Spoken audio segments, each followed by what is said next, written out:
This talk is Forging Your Identity, Credibility Beyond Words. And so how will this talk help you? We're going to discuss some tools and tactics that we use while we're doing social engineering and physical security assessments and things along those lines. Yeah, so if you're a client or you're a pen tester yourself, or you're somebody that wants to be, these are just some of the things that have worked for us that are pretty simplistic and surprising that they still work. So some of this stuff may be information that you've heard before. Some of it may be new, but it does continue to work in the field. So the scope, identifying it and expanding when you are going or having a kickoff call with the client and you're trying to figure out, okay, what is it exactly that we're assessing? You got to find out what can we do. Whenever we go on site, we're doing social engineering, we're trying to get into a building. If we get into the server room, is it okay for us to take a laptop if we see one that's not locked down, or is it okay for us to remove things from the building, or is lock picking okay? And so you got to basically establish those boundaries and find out all the things that they're okay with. And some of that also includes installing keyloggers, land turtles, drop boxes, anything like that. Actually getting on the client's workstations, depending on the type of assessment. If you're doing physical and social engineering, oftentimes the client will be like, hey, I just want you to test the security awareness of our culture here at the XYZ Corporation, or I want to test the physical bounds. I want to see if you can get into this department or get into our data center or this executive's office, etc. So I think pushing those bounds is kind of where you're going to find a little bit more oomph in your report, especially when you're pushing it up to, regardless if you're a client or the pen tester, when you're pushing it up to management or the executive level or leadership, when they see that things were actually executed and things were actually done outside of just saying, oh yeah, I went over here and asked this person if I could plug this in, and they said no. Push it a little bit further. Yeah, and an example, so if a client, like the main point of contact, he might not be the CISO, but he might be the guy that's setting this up. If he is so sure that, hey, there's no way you guys are going to get into that server room, or there's no way you're going to get past that armed guard, into this area where my desk is, then we sort of, at that point, make that a little add-on where they come back later that evening or the next day and one of our business cards is laying on their desk. And so that kind of, it's a little extra value for them, and it's a fun challenge for us as pen testers. Also, this red team, blue team mentality, as you've probably seen in the community, it's turning more into purple team. So purple team is, collaboration. So talking to the client, talking to the point of contact and saying, hey, what are the sensitive areas that you're concerned with, or what are some of the issues that you've seen?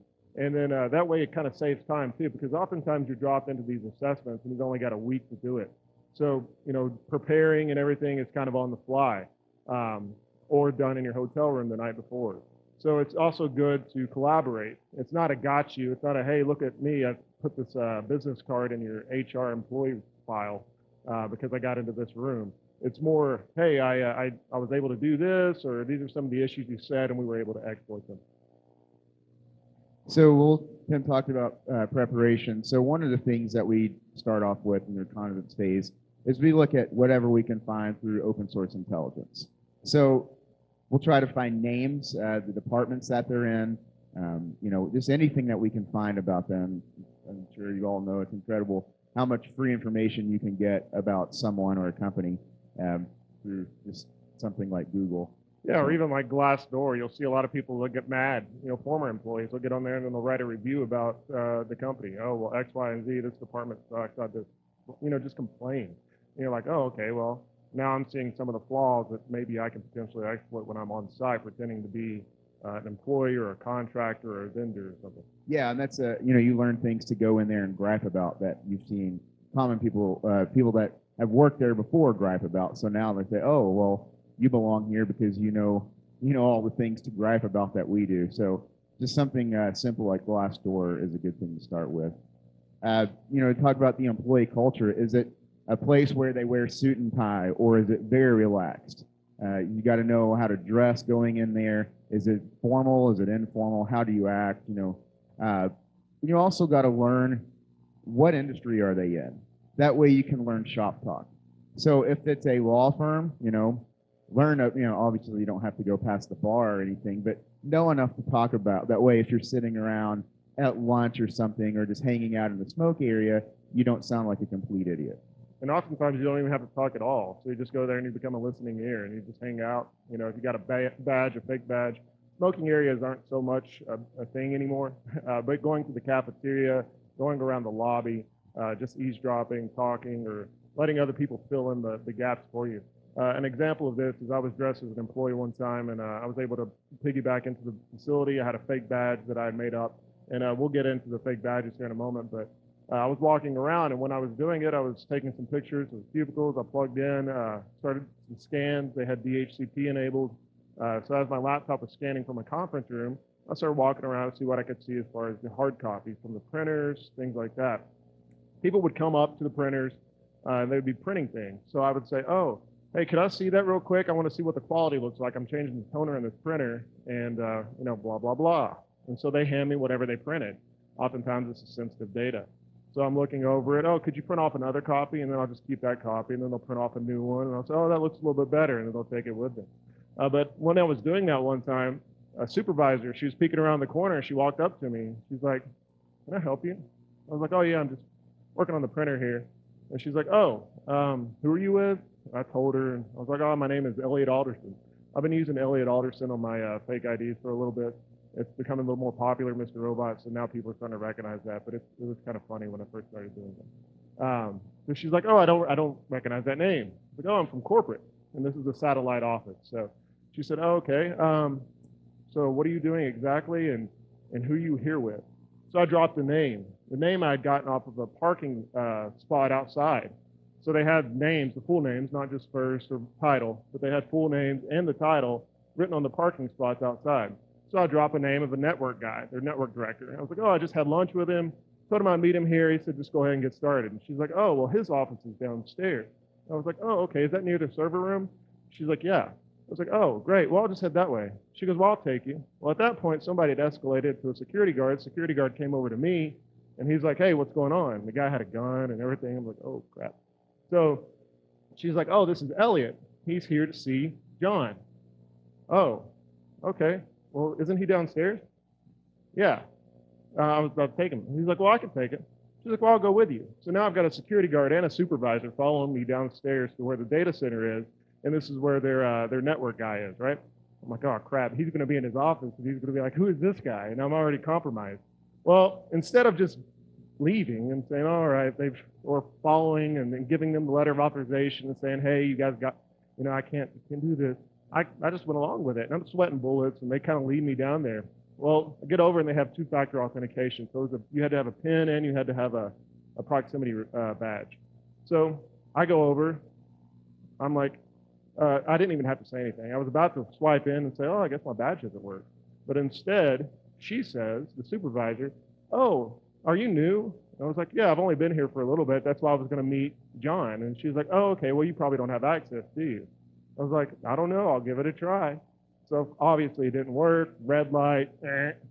So the guard's like, oh, well, I can let you in. Security guard badges me in, does his code, and lets me go. I'm like, oh, sweet. Well, I can handle it from here. She's like, okay, well, you know where his office is? And she points to the back of the data center. The data center is kind of segmented with these glass offices where their networking department was. So I just walk over. Some of the network guys are in there. They're kind of looking at me. I just kind of go over and do my thing and just set a business card on his desk, because fortunately he was actually out for lunch. So I was able to take advantage of this. But even doing stuff like that and listening, you don't even have to gather a whole lot of reconnaissance sometimes. You can just listen and let people fill in the gaps for you. Yeah, it's incredible how much information people will assume just from you being there or acting like you are supposed to be in a certain area, just like what Tim talked about. There's a lot of times where you can just go hang out in the lobby and just listen to people and learn an incredible amount of information. So one of the war stories from a recent engagement was it was a small suite, and they were up on a higher floor.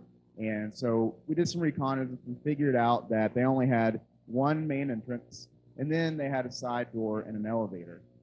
We found out the time that they left during the day and the cleaning crew. And so basically, coworker and I, we tried to go up the elevator after everyone had left, but you needed badge access, so we tried to figure out another way. As we were going up the stairs, we found a side door that goes into their suite, and they had a lock with the four pins. It's like one of those Kata style locks that yeah, that you can bypass with the magnet. But we didn't know that they were going to have that, so unfortunately, didn't have the magnet. So we tried to pick the lock pretty quick. It was making a lot of noise when we went through who was on the other side. So we just started guessing, trying to guess the pin code. And people love patterns. 1, 2, 3, 4 didn't work. 1, 3, 2, 4, patterns like that. So on our 16th try, luckily we guessed what this was, and we walked right into the suite after hours. Obviously, that's a flaw in their physical controls. And so we were walking around there, and the whole point of the engagement was to kind of test their security guards. They were supposed to be watching these cameras from a different building, and I guess there was supposed to be a guard that was around there walking around, but we never saw the guy. I don't know if he took a longer lunch than what he was supposed to or what. So anyway, we were walking around, we were collecting evidence, and we were picking locks, getting in shredder bins and sensitive information, things like that. And so we had been in there for probably about an hour and a half, and no one challenged us. And so we're like, all right, well, let's see what it takes to get someone to catch us. And so the front door, the two glass doors, there was a physical gap. So I had a coat hanger, and I had some napkins from where we had dinner before we went over there. So we were standing at the front door, and I was tying the napkins to this coat hanger, and I was putting it through the physical gap in the door to try and trip the REX sensor on the other side. And so I was going from the floor, and I was doing this like all the way up and down, shaking this coat hanger as much as I could. I think, well, surely somebody's going to see it. Like, well, what in the world is this guy doing? We need to go check it out. No one ever came. And so we were trying different tactics to try and trip this sensor. And eventually we're like, all right, no one's going to come. So we were standing there actually doing jumping jacks in front of the door, looking at the camera. Being completely absurd. Like, hey, look at me, look at me. Waving our hands, and no one ever came. And so obviously that was a huge issue for their security. But the point being, we tried everything. We were trying to push boundaries and do whatever we could to get caught. And fortunately for us, unfortunately for them, we never were. So. Yeah, and some of these things too, you're like, well, why do you want to get caught? Well, and that goes back to the scope. If the scope is restricted, and you're only like, hey, I just want to see if you guys can get in. When you walk around, you get in, or say you get into the server room or whatever, and then you leave. And you're like, well, that was easy. Let me try that again, but I'm going to try a different approach. And, granted, that's already a finding, right? Because they didn't catch you the first time. You don't have to wear bright colors and do jumping jacks in front of cameras and then take it under the door tool or coat hanger and stick it through the gap and wave it or whatever. Oftentimes, to test them, you can just go up to them and talk to them or just walk through different departments, see if anybody approaches you. Because people get in this habit of the daily grind, and they don't really pay attention. So something fun that we like to do is, I know you guys are going to keep watching this over and over, and it's hilarious, but if you're uncomfortable talking to people and are like, well, the social engineering, how do you do that? How do you become good or confident with lying? And that sounds terrible to say, but that's kind of part of the job. So we like to do an exercise where basically, say you go to a mall and you sit down next to someone, have a full conversation with them, but the entire time, don't tell anything that's true. Make up the most absurd story that you can, the most absurd answers for them, and practice. And you'll be able to tell on a stranger's face if they're buying it or not. And then if it doesn't work out, then you just get up and leave, and just try that out. And so you can kind of flesh out your story too as you're talking. You don't have to say, okay, well, today I'm going to be Todd Rogers, and I'm from Ireland, and I'm going to sit here and I'm going to talk to this guy for a while and see what he says to me. You don't have to sit there and already have this kind of predetermined, right? You just kind of build it as you're going, because that's part of the exercise. If you ever take improv classes or do vignettes or anything like that, and acting classes, and I encourage this for anybody that wants to get in social engineering or any kind of covert red team type of assessment. If you're uncomfortable talking to people or uncomfortable with confrontation, then it's really good to sit there and do these acting classes. Because improv is, I can't tell you how much, I used to do that a lot in theater in college. I can't tell you how much that has helped me in this industry because of doing this and doing exercises like this. Yeah, so if anybody in here wants to volunteer, we could do this with you guys really quick. It's always hilarious. Guy with a yellow hat. All right. The man with the yellow hat. Yeah, if you want to come up here, that's fine. Yeah. So basically, we're going to have a conversation. I've never met you before. Don't tell me anything that's the truth, okay? We're just going to, just talk like maybe we're in an airport or something. So, hey, man, how's it going? What's your name?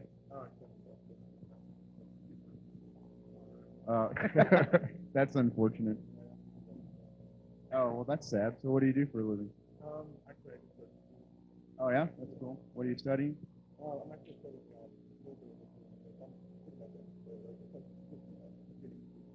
Oh, yeah? How old are you? How old are you? Oh, okay. Oh, right on, man. Yeah, what school is that?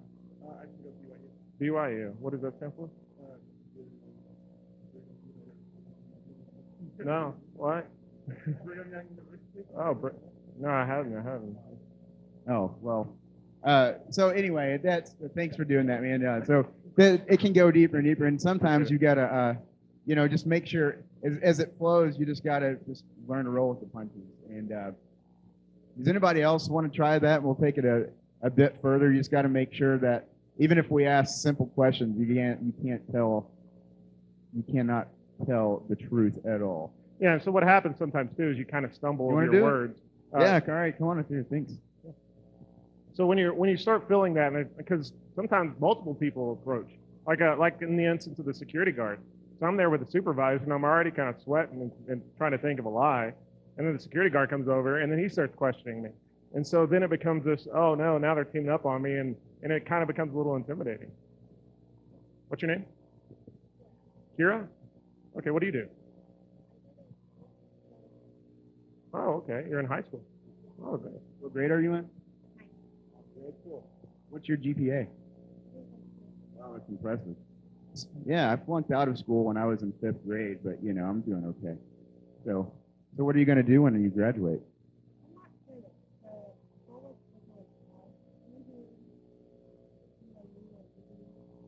Oh, yeah? What high school was that you went to?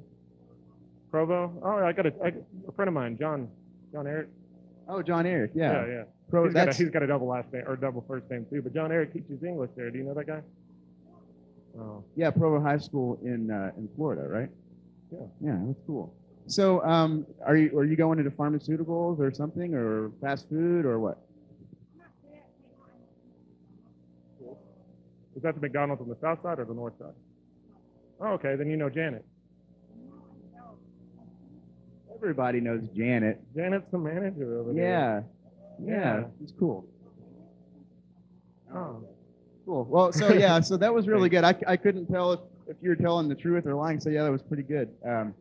You're an excellent liar. And people will feed you these traps too. They'll just throw these names. Oh yeah, you're with so and so, or so and so works there. Do you know this person? I mean, they know that person doesn't work there. They know that this person does work there, and so they bait you, right? And a lot of people, especially if they're suspicious right off the bat, and be like, oh, who the heck is this dude? He doesn't look like anybody belongs here. I mean, I know me, sometimes I have to act as a contractor as of late because of my beard, because some of the places they have dress codes, or you can't have a beard or whatever. And so I'm like, well, I can't be an employee, so I've got to alter my guise to fit whatever the situation is. Yeah, and I have similar issues too, where if I go into a place and it's primarily much older people and I look young and, short and everything, I've got to pretend, obviously I'm not an employee there. So yeah, the contractor role is a great one to use. Or, if you find out, a lot of times if you just walk in the front door and you look at the receptionist desk, there'll be a sign-in sheet. So just look at that and they'll say, you can see a name, who they're with, and who they're there to see. And just from doing that, or just from simple reconnaissance, you can find out pretty quick who their vendors are. Who's coming in and working on their printers, who's supplying their office supplies. There's so many different things. Maintenance? Are you with the maintenance company or whatever? So do that reconnaissance and everything. You can start to build your guys and your backstory.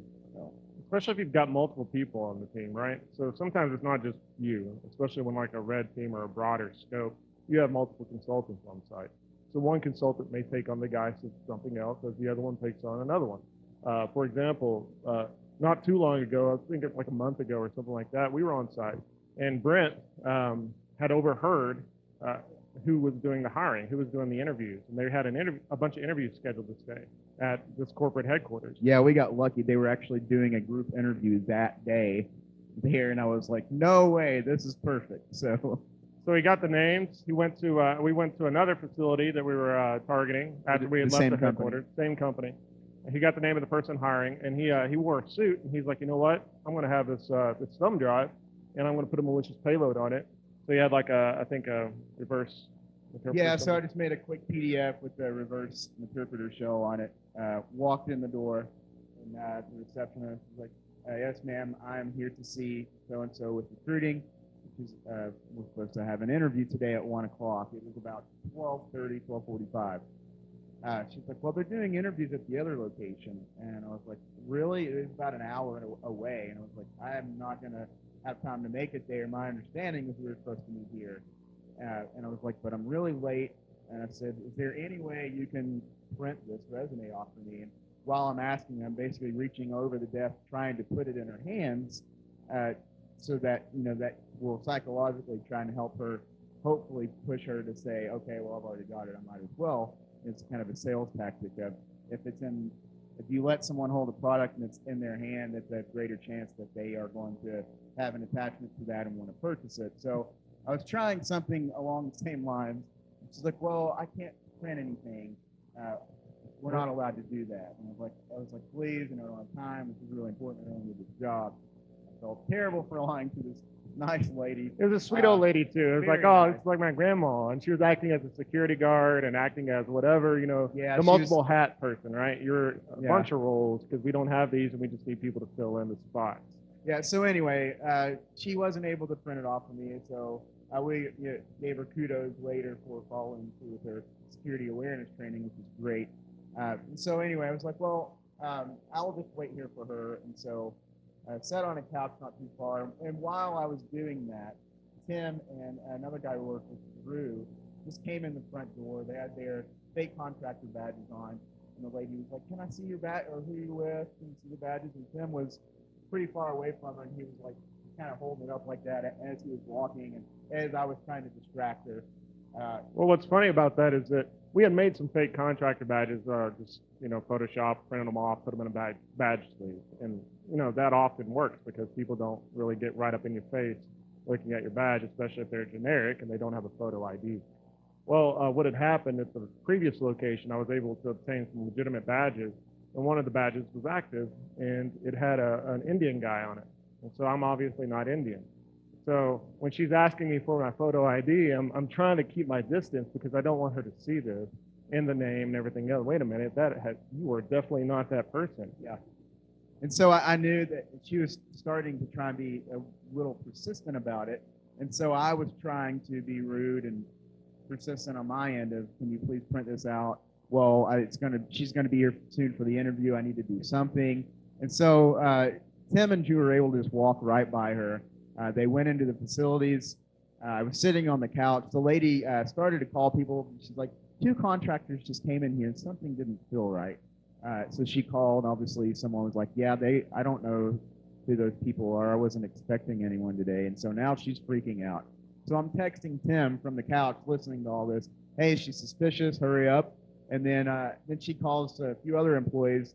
Like, well, I think they went upstairs. And so I text Tim and was like, they are actively searching. Get out now. The bridge shows them the other direction, and so they start going that way looking for us. Yeah, I was like, oh, you're talking about the 2 guys, one with the clipboard? Yeah, they went that way, but they actually went down the other hallway. So they all start going down this hallway, and they're like, thank you for your help. It's like, oh, yeah, you're welcome.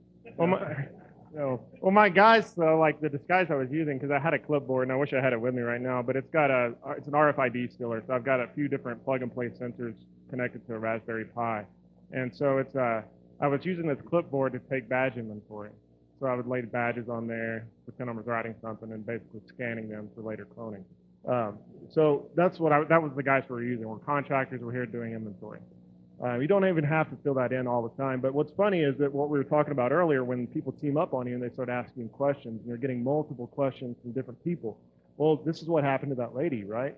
So now she's got 3 people, 2 contractors, and this guy here wanting an interview, and she kind of became overwhelmed and just let us in. And then it wasn't until afterwards, when Brent was sitting down, kind of relaxed, and we weren't there, that she started second guessing her decision. Oh no, I think I messed up. Yeah. So anyway, just through reconnaissance again, as I mentioned earlier, listening. I'm glad that we were at the right place at the right time, listening about the interviews happening that day. We got that was fortunate for us. So. Well, it's funny too, because Drew and I did actually make it up to the second floor, and all this happened kind of within like 10 or 15 minutes. So we made it up there. I told a lady, "Hey, I'm testing network connectivity," and I switched my guy. So I didn't even maintain the one that I had. I switched it, and I was like, "Hey, we're running fiber, and I need to test the network connectivity on this jack. Can I do this real quick?" "Oh yeah, sure." So she scoots back, lets me have access to her workstation. So from there, I plug in a hardware keylogger. Didn't trip AV or anything. And before I plugged it in, I was like, "Actually, before I do this, can you lock your system?" "Yes." So she locks her system. I see her username on the screen, on the lock screen. So Drew's back there writing down the username. Well, then I plug in the keylogger, and then I was like, "Can you re-authenticate?" "Yes." So she logs in. Now I've got her password and her username. Well, within this time, that's when I start getting the text from Brent, "Hey, they're actively searching for you guys. You need to get out." So we had told this lady, "Hey, we're going to be here for a little bit. I'll come back in hopes of harvesting some more keystrokes or whatever." Yeah, he told her that I'm going to leave this in here for about an hour. And then right after, he told me later, right after he said, "Yeah, we'll leave it in here about an hour." I literally just walked away, and then I was like, "Actually, you know what? That's probably enough time." Yeah, it was like 30 seconds, and so he's removing it. And then, it's funny because they were talking about they were going throughout the building looking at jacks and stuff, and they'd been there for a while. And then right after that, Drew was like, "Hey, asked her, where's the nearest stairway?" And so obviously she knew then that something was wrong because these guys knew the building, but now they're asking, "Hey, where are the stairs?" So, but we were able to go out the emergency exit because during the day they didn't have the emergency exit alarms active, so we were able to go out the back and then leave. And then Brent is sitting there in the bottom, and he's like, "Hey, are you guys out?" And we're like, "Yeah, we're down the street a couple blocks." "Yeah, we're in the car. We'll come pick you up." Yeah. And so as he's telling me this, I made sure the receptionist could hear me. And Tim was like, "Hey, man, we're out in the car." And I was like, "Oh, the interview's tomorrow?" He's like, "Yeah, we're outside. Just come out the front door and we'll pick you up." And I was like, "Well, I guess I had my wires crossed. Thanks for letting me know. I'll see you tomorrow." So I told the receptionist, "Hey, it looks like I messed up. Thank you for your help," and walked out without her, really thinking anything weird was up. So, but again, this isn't a gotcha. This isn't like, "Hey, haha, we did this." Because after that, we had met with the point of contact, and we arrived back at the facility, and we talked to this lady, and it was funny because Drew and I walked up. She goes, "I knew something was suspicious about you guys." And then Brent comes up, and then she just cracks up, and she's like, "Oh, it was like a reality TV show or something." "I didn't even know that you were part of it. I didn't know you were that group." But that helps her, right? And this is some of the best security awareness training that you can do. Not this, and I hate to harp on this, but it happens. You do annual security awareness training, and all it is a PowerPoint or a point and click thing, and you have somebody control Fing through your security policies and procedures just so they can answer these questions and get good enough. "Hey, I got 80%. I'm good for the rest of the year." That's not how security awareness affects security culture within a company.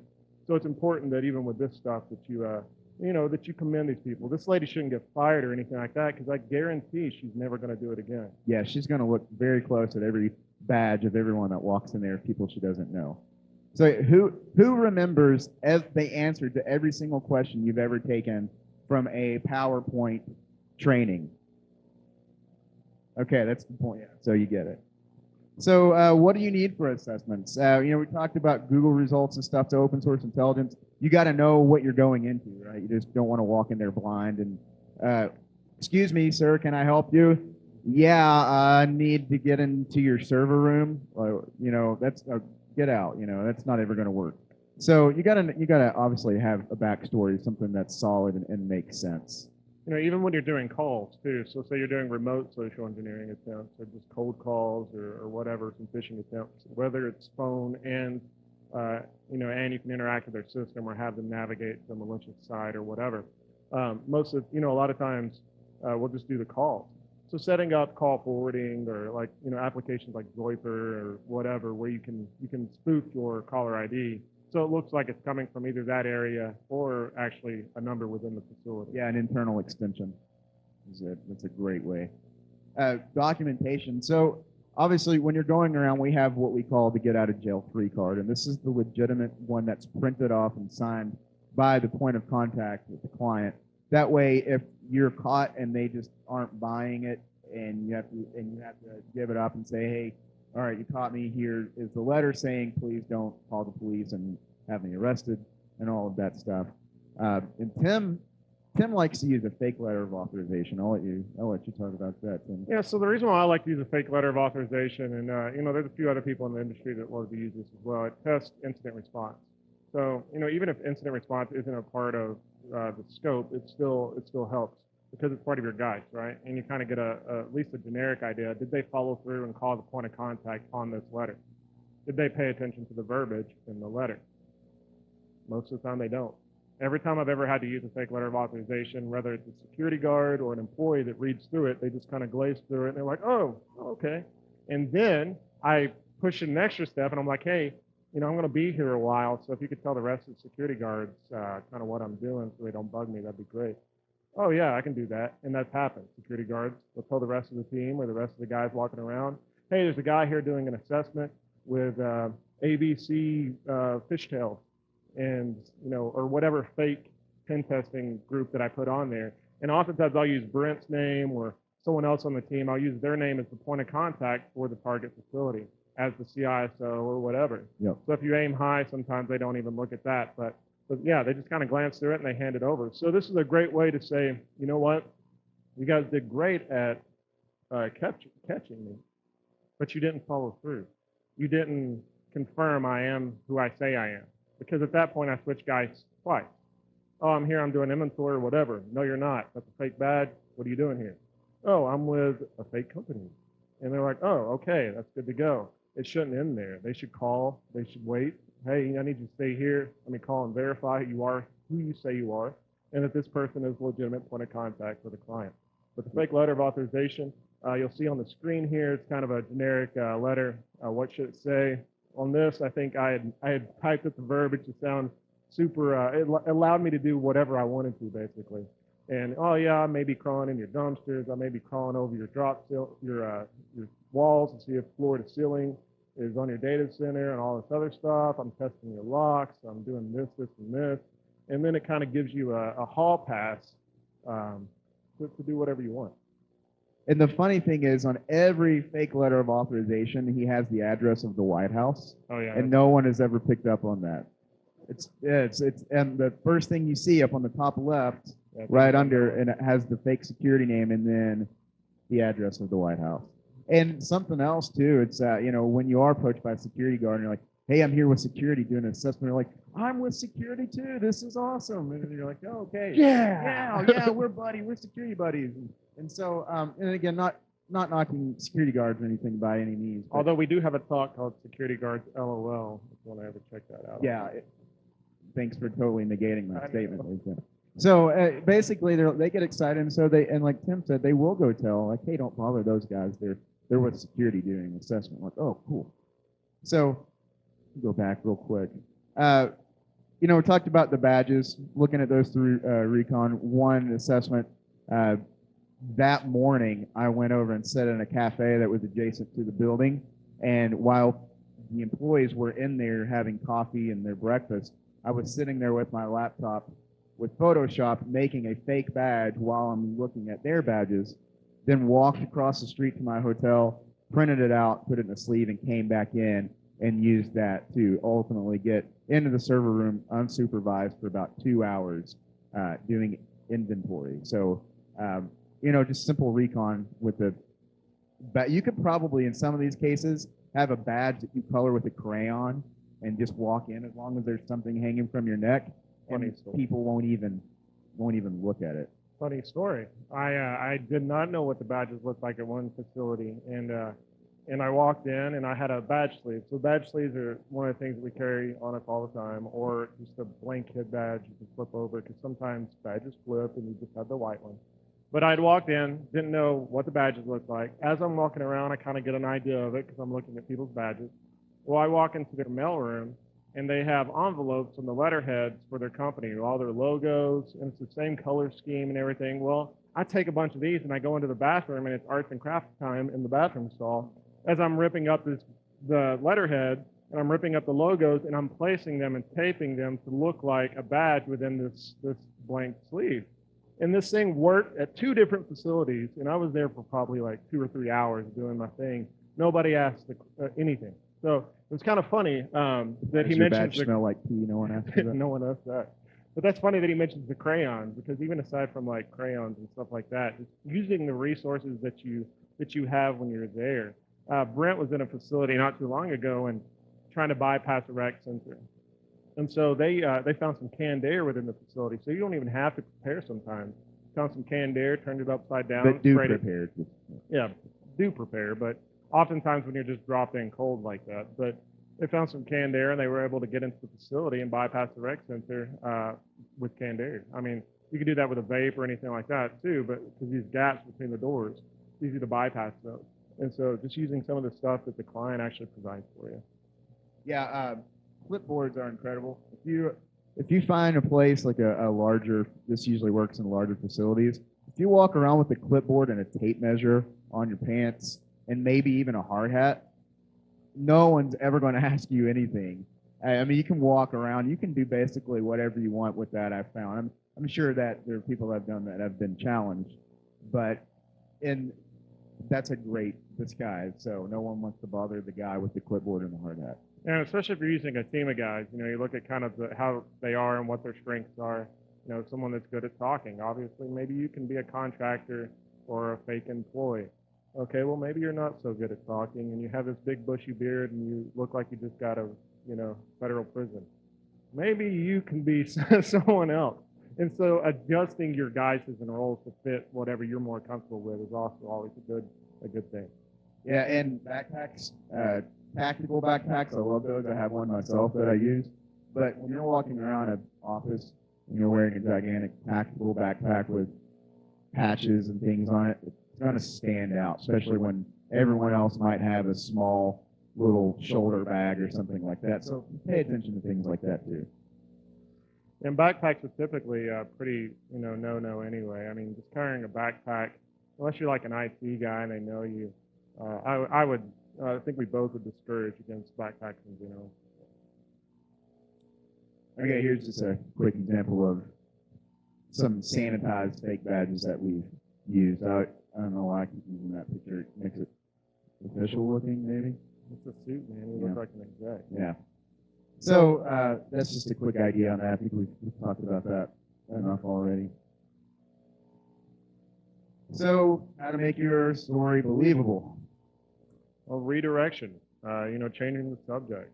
Talking to somebody, we did this exercise earlier, start talking about, oh, well, who are you with? Or, what are you doing here?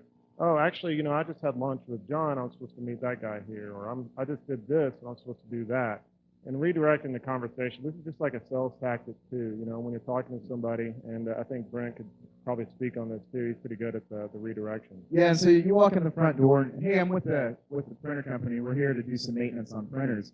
And so they start looking, well, we didn't really have anything scheduled today. And so you kind of interrupt, and they have a picture of their kid or something on their desk. Like, before they can even finish, they're like, oh, is that your kid? They play soccer? Yeah, that's little Bobby drop tables. Like, oh, he's so cute. My daughter plays soccer too. And so, you start that in such a simple redirection. And through that redirect and taking her mind off of, hey, you guys aren't scheduled today, now you're talking about their kids, and now their eyes light up, and now you're building that trust. And I sound like a terrible person saying all this stuff. But anyway, it's part of the job, unfortunately. But so you build trust, and so as they continue to challenge you, you can ask a question back, because you always hear the old adage, the sales tactic, that the person asking the questions is the one that's in control of the conversation. And so that's just something that we try to keep in mind. not only in person, but when we're doing social engineering phone calls as well. Yeah, one of the calls that I did not too long ago, it was in Minnesota. So Prince had just died, and I called, and then we start talking about Prince, and I established this rapport because we're talking about something that we have in common. And they're like, "Oh yeah, it was hard, blah blah blah," and then we start joking, making light conversation, and then you start getting into, okay, so what's your password complexity? Is this enforced? All right, well, we're seeing that the password complexity isn't enforced across the blah, blah, blah. So, we just want to make sure that yours is in compliance. So do you have like dictionary word? Actually, better yet, what is the current password that you're using? We can change this later. I've signed a non-disclosure agreement. It's all good. And a lot of times, people will just hand over a password just from doing that. Yeah, it's pretty stupid, but it works. So, yeah, that's true. So, Short and sweet. Right? Yeah, short. Thanks, buddy. So anyway, just keep it to a minimum. You don't have to go into in-depth conversation with people. Usually, the more details you try to give people, the more that it's going to raise some sort of an intuition flag. So just keep it short. And as we talked about earlier, people will assume so much. They'll even give you answers. And they'll say, "I'm here to see." Oh, I can't remember the name of who's in charge of IT. I'm new to the area. And they're like, "Oh, so-and-so. Oh, yeah, that's it. Thank you." And they'll do that all the time. Although they'll even say, they'll ask you a question and you can give them a wrong answer on purpose, and they will correct you with the right answer. It works so much. It's like, thank you for telling me what I didn't know. Yep. And I think we touched on the vague and concise, again, keeping it vague, let them fill in the blank. So in this next war story, this is pretty funny. Security guard sitting at a table with a guy who's there. We had piggybacked through the back. Actually, no, we didn't. We used the shove knife, and we were able to get through because they had a gap, and the plate was kind of off-centered, so we were able to use a shove knife and get in, bypass the electronic badge reader. Yeah, shove knives are great, by the way. If you do physical assessments, get a shove knife. Yeah. So we got in. We were walking around doing our thing. Well, I got to where their security room is. This is where they control the security, alarm, fire suppression, make badges, the photo room, all that stuff. So I walk by, and there's a glass panel on the door. I can see in there, nobody's in there, the lights are off, but there's all kinds of goodies. And I was like, we got to get in with you. So I tried to pick it. I couldn't. They use like dimple locks. So I'm like, I'm trying to do it. A lot of congestion, people walking back and forth. I was like, you know what? I'm just going to ask the security guard for his key. My partner's like, okay. So we walked to the front, and we'd already, done our thing, but I'm pushing, right? I'm pushing the envelope. I want to go further. I want to see what I can do.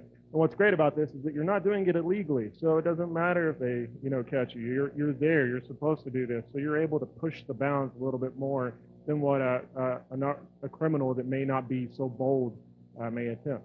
So I walk over. I had some bump keys, and I'm tapping it on the desk. And I'm like, hey, John from facilities said, I'm doing some key inventory, and John from facilities gave me this key.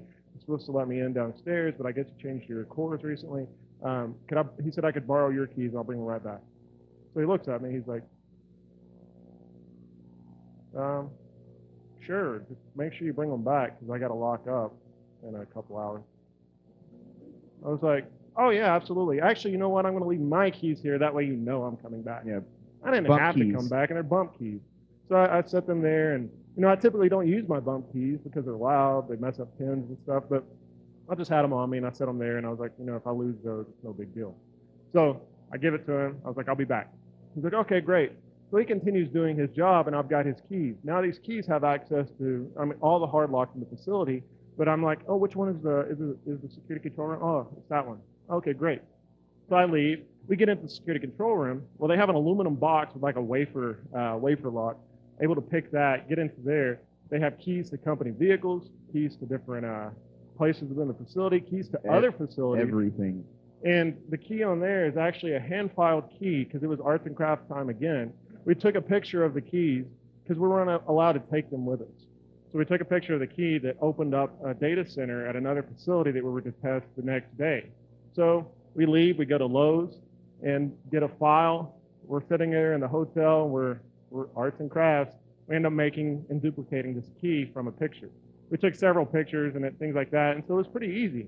And so as this happened, the next day we actually got into the data center with the key that we hand filed the night before. But I go back, I give the guards his keys, it's all good, you know, and he's like, okay, great, thanks. I'm like, no, thank you. And then I leave. So again, the security awareness is very important, not only for your employee body, but for your vendors too. And looking at you know, the security guards, that's one of your first layer of security, right, in your defense. And you're depending on them to stop this kind of thing from happening. And if it's not tested, you don't know, you know, how are they going to handle this? Right.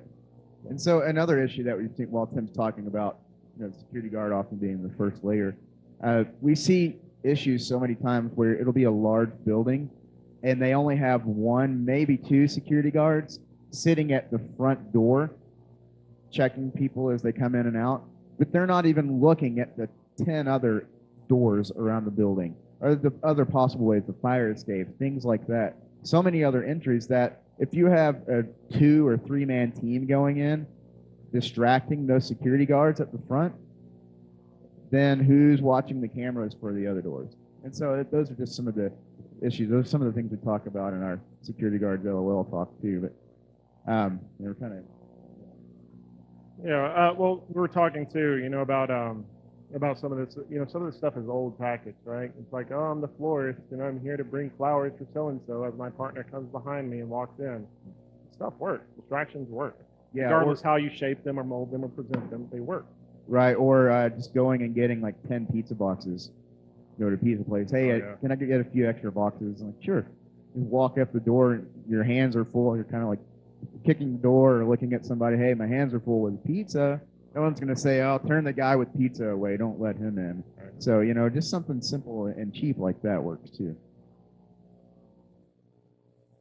So the backup plan, again, we talked about fake letter of authorization. Did they read it, or did they just say, okay, cool, thank you for giving me something totally fake. I don't do my job very well. Go do what you want. So, you know, did that happen, or Tim? Yeah, you know, I like to use this as my backup plan. You know, you're not going to take off and bolt and try to run. If they do catch you and, you know, you try to use the fake letter and they rip it up and they're like, no, you're not who you say you are, you want to make sure that you have points of contact to contact, multiple points of contact. Not just one because so-and-so may be on vacation or out. That happens a lot to lunch for some reason. It does. And where this happens is like now they're in a position where I can't reach the person you said, and they may call the police or then law enforcement or something like that becomes involved, and they can get a nasty situation out of that. So you want to make sure that you do have your legitimate letter as well. Yeah. Yeah, this is kind of what we were talking about just a second ago. What happens when they don't buy it? Use the real letter. Don't, you know, I mean, you can push and push, and sometimes people will use the guise of the angry guy. You know what? I'm in a hurry. Don't bother me. You're messing up, blah, blah, blah. Well, a lot of times, depending on who you have, either they're going to recoil and they're going to let you kind of do whatever, but most of the time that's not the case. If you get angry, especially if it's a security guard, they're going to get angrier. And then it's going to become this ego challenge. And you don't want that. You're there to help the client, not to tick off, you know, their vendors. Right. So, yeah. So let's see. Something I want to mention. In your letter of authorization, the real one, make sure that you put language in there that specifically says the client will do anything necessary to make sure you are not apprehended by local or federal authorities. That's very important to put in there. Then they make sure, okay, if something does happen and let's say one of us do get arrested for whatever reason because the person that's there is just, they're not even reading the real letter, they're not having it. They're having a bad day and you just caught them at the wrong time. If the client isn't going out of their way to make sure that you're not arrested, then that could potentially become legal issues. I mean, that's fortunately has not happened to us, but just make sure that you're covering your tracks by putting that specific language in there. All right, revisiting the scope. So you've done your thing, you've got in there, you've compromised some systems, you've got some credentials, sensitive data, whatever. Start collecting your stuff.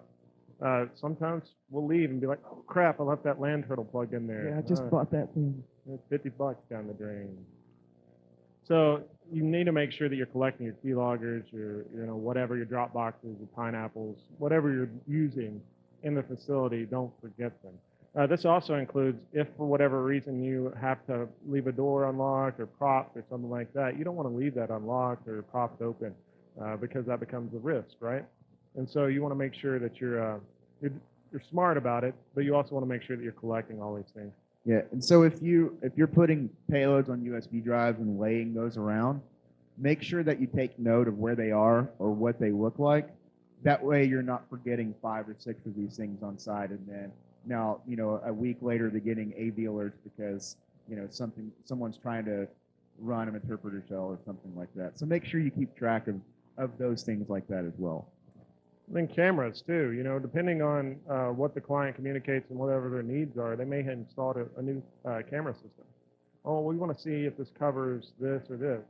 Can you try to get in without being shown on the camera? And so these are some things you may want to consider too. Well, if I go in this way, there's a PTZ there, they're going to see me, there's a guard at the station or whatever. I may need to try going this way or that way. So making sure that you're trying to test those things as well and keeping those in mind. Yeah, and if the assessment is extreme enough and the client is for some reason okay with you destroying a camera, which is rare, which is extremely rare, buy the Arctic laser. That's the one that can actually pop balloons from a distance. That will fry a camera so fast. Yeah, some of the older cameras with the tubes in it, the old CCTV cameras.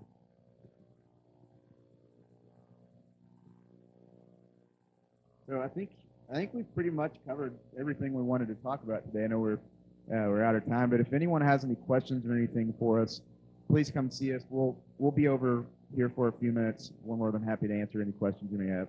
So thank you guys. Thanks for the ones that participated. Thanks. Thanks everyone.